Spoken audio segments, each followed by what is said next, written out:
بسم اللہ الرحمن الرحیم۔ حضرات السلام علیکم۔ یہ ایک حقیقت ہے کہ خالق عالم نے انتخاب خلافت کو اپنے لیے مخصوص رکھا ہے اور اس میں لوگوں کا دسترست نہیں ہونے دیا ہے۔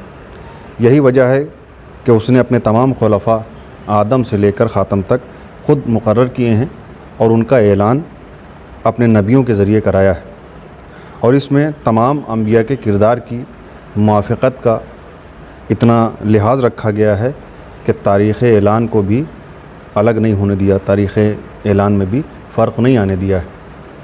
علامہ بہائی اور علامہ مجلسی کہتے ہیں کہ انہوں نے لکھا کہ تمام انبیاء نے خلافت کا اعلان 18 ذی الحجہ کو کیا ہے، یعنی جس روز ہم عید غدیر مناتے ہیں، جس روز عید غدیر ہے، تمام انبیاء نے جو اپنے بعد والے کے لیے جو اعلان کیا ہے وہ عید غدیر کے دن یعنی 18 ذی الحجہ کو کیا ہے۔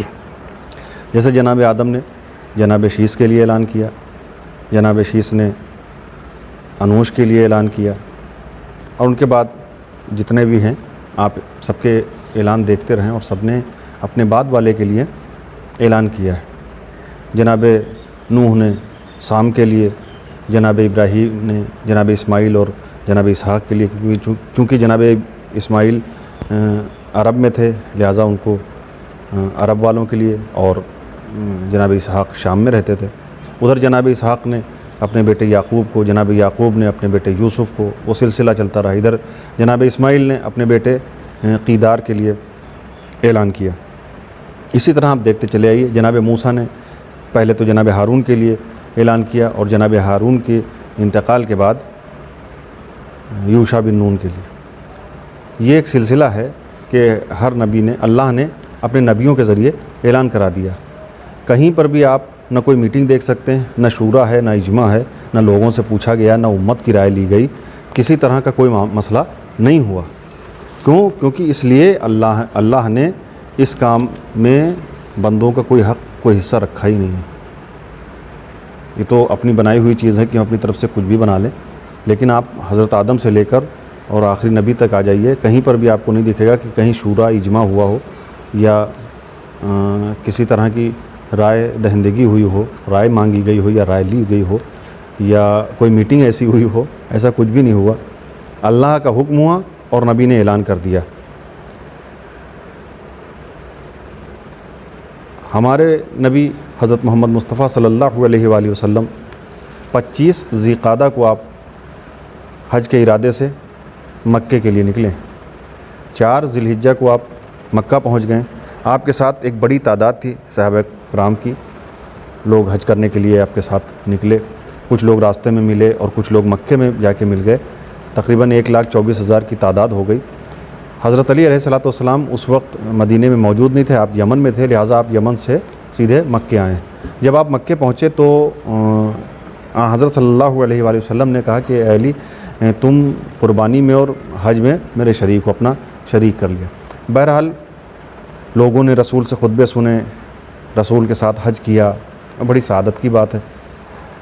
14 ذی الحجہ کو حج سے فارغ ہو کر 14 ذی الحجہ کو یہ لوگ مدینے کی طرف چلے ہیں۔ مدینے آتے وقت راستے میں ایک حجفہ ایک جگہ ہے، وہاں اسی کے پاس غدیر خم جب پہنچے ہیں تو آیت نازل ہوئی، یا ایھا الرسول بلغ۔ اس آیت کا نازل ہونا تھا کہ حضرت صلی اللہ علیہ وآلہ وسلم نے جناب بلال کو حکم دیا کہ حی علی خیر العمل کہہ کے آواز لگائیں، صدا بلند کریں۔ حی علی خیر العمل کی صدا بلند ہونی تھی کہ بڑھتے ہوئے قدم رک گئے، چلتا ہوا قافلہ ٹھہر گیا، منتشر لوگ اکٹھا ہونے لگے، اور اونٹ کے پالان کا ایک ممبر بنایا، سرکار اس ممبر پر تشریف لے گئے، اور آپ نے اللہ کی حمد و ثنا کی اور اپنی افضلیت کا اقرار لیا، لوگوں سے اپنی افضلیت کا اقرار لیا۔ اس کے بعد آپ نے فرمایا کہ میں تمہارے درمیان 2 چیزیں چھوڑے جا رہا ہوں، ایک اللہ کی کتاب ہے اور دوسرے میرے اہل بیت۔ یہ کہنے کے بعد، حالانکہ خطبہ تو بڑا طویل ہے، یہ کہنے کے بعد آپ نے حضرت علی علیہ السلام کو اپنے قریب بلایا، دونوں ہاتھوں پر آپ کو بلند کیا۔ لکھا یہ ہے کہ اتنا بلند کیا کہ سفیدی زیر بغل ظاہر ہو گئی، یعنی اتنا اوپر اٹھایا، اور بلند کرنے کے بعد آپ نے فرمایا کہ من کنت مولا فہذا علی مولا، جس کا میں مولا ہوں، جس کا میں مولا ہوں یہ علی اس کے مولا ہیں۔ اور آپ نے پھر اس کے بعد دعا فرمائی کہ اے اللہ تو حق کو ادھر موڑ دے جس طرف علی مڑے، جس طرف علی مڑے ادھر حق کو موڑ دے۔ اور دعا اور بھی آگے بڑھتی ہے۔ یہ واقعہ ہوا اور لوگوں نے مبارکباد دینا شروع کی، لوگ آ کے حضرت علی علیہ السلام کو مبارکباد دینا شروع کی۔ یہ 18 ذی الحجہ کا یہ واقعہ ہے حج سے واپس ہونے میں، اور لوگوں نے مبارکباد دی۔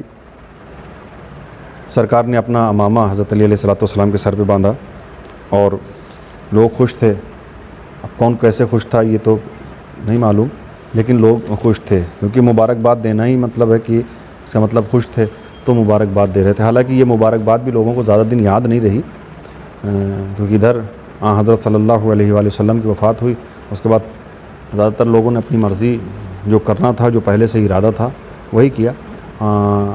وہاں پر پھر تو نبی کے سامنے انہوں نے مبارکباد دی مولا کائنات کو۔ مبارکباد تو لوگوں نے دے دی، لیکن تب سے لے کر آج تک ایک مہم ہے کہ اس واقعے پر اور بہت محنت کی جا رہی ہے کہ پردہ ڈال دیا جائے۔ کچھ لوگوں نے تو مولا کے معنی میں اختلاف کیا، کچھ لوگوں نے اور دوسری طرح کے اختلاف، وہ بعد میں انشاءاللہ عرض کیے جائیں گے۔ لیکن آج تک کوشش ہو رہی ہے کہ اس پہ پردہ ڈال دیا جائے، تو ہمارا بھی یہ کام ہے کہ ہم کوشش کریں کہ اسے دنیا میں عام کریں۔ جتنی دنیا کوشش کرے گی اسے چھپانے کی، اس پہ پردے ڈالنے کی، ہم اتنی ہی کوشش کریں گے، اور یہ ہماری ذمہ داری ہے کہ ہم لوگوں تک اس پیغام کو پہنچائیں کہ یہ کتنا اہم دن ہے، یہ کتنا اہم واقعہ ہے۔ اس لیے 18 ذی الحجہ کو خاص اہتمام کریں، کوشش کریں کہ ممکن ہو تو نیا لباس پہنیں، بچوں کے لیے نئے لباس کا انتظام کریں، مومنین ایک دوسرے کو مبارکباد دیں، مصافحہ کریں اور پورا دن خوشی میں گزاریں۔ یہ دن بہت اہم ہے، لہٰذا اسے بالکل بھی فراموش نہ کریں۔ السلام علیکم، خدا حافظ۔